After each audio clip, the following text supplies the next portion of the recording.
এটা একটা ক্লাসরুমের পিসি। তো পিসিটি চলতে চলতে ব্লু স্ক্রিন মারে, এরকম একটা প্রবলেম বলছে। দেখেন এখন কিন্তু চলতেছে, বাট এটা অন করার সময় ব্লু স্ক্রিন দিয়ে অফ হয়ে যায় এরকম বলছে। তো এটার কারণ হতে পারে যে দেখেন এটার মধ্যে কী পরিমাণ ধুলাবালি আছে, সেই ধুলাবালির কারণে এরকম হতে পারে। আমরা র্যামটা ওয়াশ করে দিব, র্যামটা ওয়াশ করে দিলে হয়তোবা আমাদের এই প্রবলেম সলভ হয়ে যাবে। তো এখন আমি প্রবলেম পাইনি যদিও, কিন্তু প্রবলেমটা এরকম বলছে যে ব্লু স্ক্রিন দিয়ে অফ হয়ে যায়। তো আমরা প্রাথমিকভাবে এটাকে ওয়াশ করে র্যামটা ক্লিন করে তারপরে সারাদিন চালাবো। চালানোর পরে এই যে আসছে, প্রবলেমটা পেয়ে গেছি অলরেডি। তো এই প্রবলেমটা আমরা হয়তোবা ওয়াশের মাধ্যমে হয়তোবা সলভ করতে পারি, নয়তো কোনো একটা হার্ডওয়্যার চেক করতে হবে, হার্ড ডিস্ক, তারপর হচ্ছে র্যাম, এগুলো চেক করে দেখতে হবে যে আসলে কোনটার মধ্যে প্রবলেম আছে বা প্রবলেম আছে কি না। যেহেতু কমপ্লিটলি অন হচ্ছে, সেক্ষেত্রে আমরা ধুলাবালির উপরেই জোর দিচ্ছি। ধুলাবালিটা পরিষ্কার করে র্যামটা ওয়াশ করে লাগাইলেই হয়তোবা প্রবলেম সলভ হয়ে যাবে। দেখি, আমরা ওয়াশ করে নিছি, তারপরেও র্যামের মধ্যে অনেক ময়লা আছে। র্যামের ময়লাগুলো আমরা পরিষ্কার করে নিব। ওয়াশ করে আনার পর এবং র্যাম ক্লিন করার পরে র্যামটা আমরা আরেকটা স্লটে লাগাইছি, বাট আমরা এখনও ডিসপ্লে পাই নাই। মোটামুটি সময় হয়ে গেছে, আমরা র্যামটা আগের স্লটেই দিয়ে দিচ্ছি। ওকে, হার্ড ডিস্কটা খুলে নিছি, কারণ হচ্ছে বারবার পাওয়ার শাটডাউন করলে হার্ড ডিস্কের প্রবলেম হতে পারে। আগে তো ডিসপ্লে আসতো, কিন্তু এখন তো ডিসপ্লে আসতেছে না। ওকে, তো আমরা এটার বায়োস ব্যাটারিটা চেক করে দেখব বায়োস ব্যাটারিটাতে প্রবলেম আছে কিনা। তো দেখেন এখানে দেখা যাচ্ছে বায়োস ব্যাটারিতে একেবারে ভোল্টেজ নাই, মিলি ভোল্ট দেখাচ্ছে, কোনো ভোল্টেজই নাই। তো এটা আমরা রিসেট করে দিব এবং একটা বায়োস ব্যাটারি লাগাই দিব।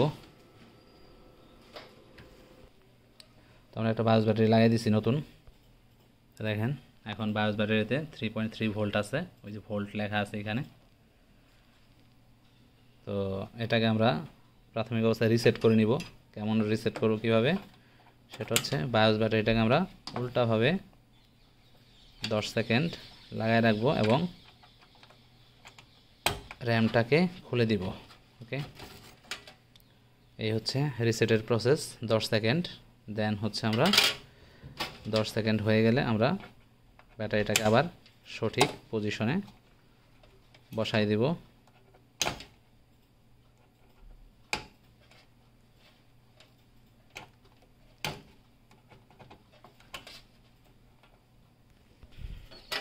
ওকে, আবার পজিশন মতো বসাই দিছি এবং আমরা র্যামটাকে আবার বসাই দিই সঠিক জায়গায়। মাই গড, এত শক্ত। ওকে, দেন আমরা পাওয়ার দিই আবার।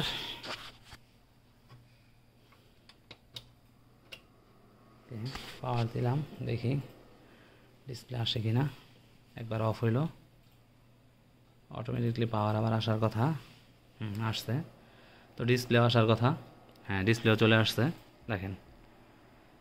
সো আমাদের bias battery CMOS time not set, তো এটা এখন আবার সেট করে দিতে হবে। সেট করে দিলে আমাদের ডেট অ্যান্ড টাইম ফিক্সড হয়ে যাবে।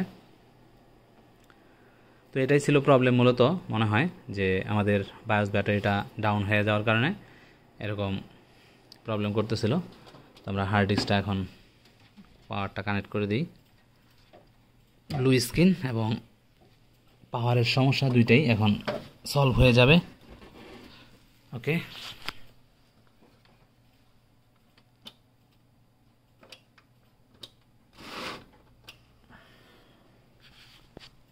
পাওয়ার দেখা যায় 2বার প্রেস করা লাগে।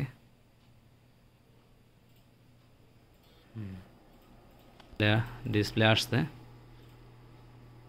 এখন আমরা কিছুক্ষণ চালাই দেখব যে এর প্রবলেম সলভ হয় কিনা, কি আসে বিষয়, বা ব্লু স্ক্রিন হয় কিনা। তো আমরা এখানে ইন্টারনেট কানেকশনের মাধ্যমে আমাদের এটার যে ডেট এন্ড টাইম আছে সেই ডেট এন্ড টাইমটা আমরা ঠিক করে দিই। এখানে 12টা বেজে আছে, অ্যাডজাস্ট ডেট এন্ড টাইম।